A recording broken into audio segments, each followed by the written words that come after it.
Hello children, welcome back to interactive learning. हमारी पहली video में हमने पढ़ाई के उद्देश्य पर्पस ऑफ स्टडी के बारे में डिस्कस किया था और आज की वीडियो में हम इम्पोर्टेंस ऑफ टाइम टेबल यानी कैसे टाइम टेबल बनाएं और उसे कैसे फॉलो करें इसके बारे में हम डिस्कस करेंगे। तो चलिए शुरू करते हैं।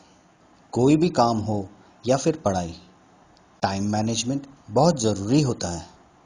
क्या आप उन छात्रों में से एक तो नहीं जो यह सोचते हैं कि पढ़ाई कल शुरू करेंगे यार, आज एंजॉय कर लेते हैं, एक ही दिन तो हुआ है, एक दिन अगर नहीं पढ़ेंगे तो क्या दिक्कत है, क्या प्रॉब्लम है, कल पक्का शुरू कर देंगे।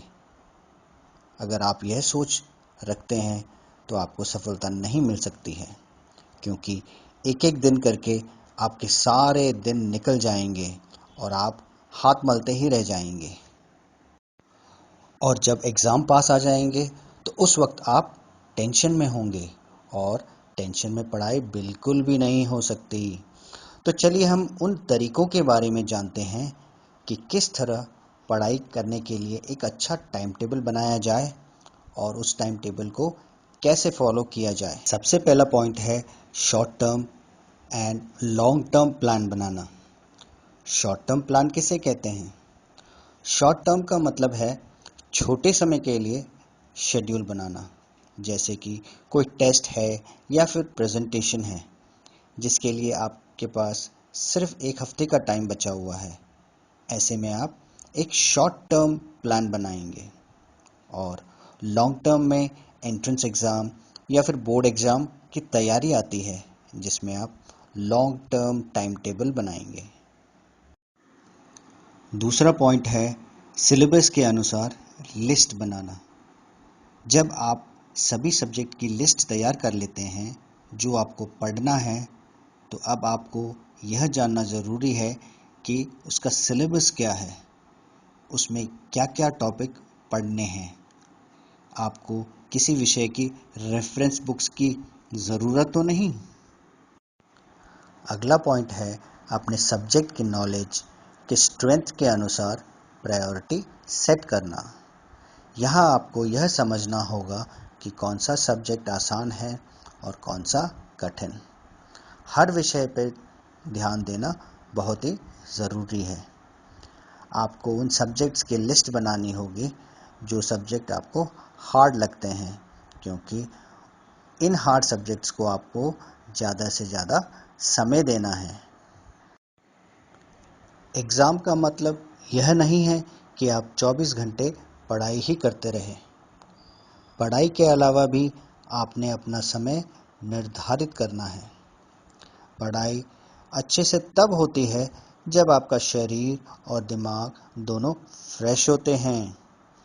यदि हमें कभी किसी इवेंट में जाना है या घर में कोई काम है जिसे करने में ज़्यादा समय लगना है, तो हमें प्लानिंग इस तरफ से करनी है कि हमारी पढ़ाई भी हो जाए और साथ साथ काम भी, क्योंकि पढ़ाई सैक्रिफाइस मांगती है। कुछ पाने के लिए कुछ खोना पड़ता है। पांचवा पॉइंट है रोज की एक्टिविटी का एक लिस्ट बनाना। अगर आप हर रोज की एक्टिविटी का एक लिस्ट बनाओगे तो इससे आपको एक अंदाज़ा हो जाएगा अपनी पढ़ाई का, अपनी मेमोरी का और खेल कूद में समय देने का। और इस तरह की एक्टिविटी से आपको अपनी एबिलिटी और कैपेबिलिटी के बारे में पता चलेगा। सबसे इम्पोर्टेंट पॉइंट है लिस्ट में रिवीजन करने का समय भी निर्धारित करें, ताकि जो आपने पढ़ा है वह आपकी मेमोरी में परमानेंट तरीके से बैठ जाए। इसलिए शुरुआत से ही पढ़ाई के साथ साथ रिवीजन पर भी ध्यान दें। नेक्स्ट पॉइंट है हर दिन अच्छी नींद लें। जैसे कि आपको पता है कि खेल कूद हमारे शरीर व दिमाग को फ्रेश रखता है, वैसे ही अच्छी नींद न सिर्फ शारीरिक सेहत के लिए ज़रूरी है, बल्कि यह आपके मानसिक तंदुरुस्ती के लिए भी फ़ायदेमंद है। अच्छी नींद लेने से आपके काम पर ध्यान लगाने में मदद मिलेगी, जिससे आपके कार्य करने की क्षमता बहुत बढ़ जाएगी। सातवां और आखिरी पॉइंट है कि बनाए गए शेड्यूल या टाइम टेबल का आंकलन खुद करें। अपने बनाए गए शेड्यूल को देखें कि क्या यह आपके लिए ठीक है या नहीं। अगर इसमें कोई बदलाव करना चाहते हैं तो ज़रूर करें। अपने बनाए गए टाइम टेबल का सदुपयोग करें, छोटे छोटे ब्रेक लेके पढ़ाई करें और शेड्यूल को 100% फॉलो करने की कोशिश करें ताकि आपको बेस्ट रिजल्ट मिले। चलिए इसे एक कहानी के माध्यम से समझते हैं। एक किसान था जिसके यहाँ एक नौकर काम करता था। वो नौकर बहुत ही आलसी था। वो हर काम को कल पे टाल देता था। वह किसान भी उस नौकर से बहुत परेशान था, लेकिन मजबूरन उसे काम पे रखना पड़ता था क्योंकि उसे कोई दूसरा नौकर नहीं मिल रहा था।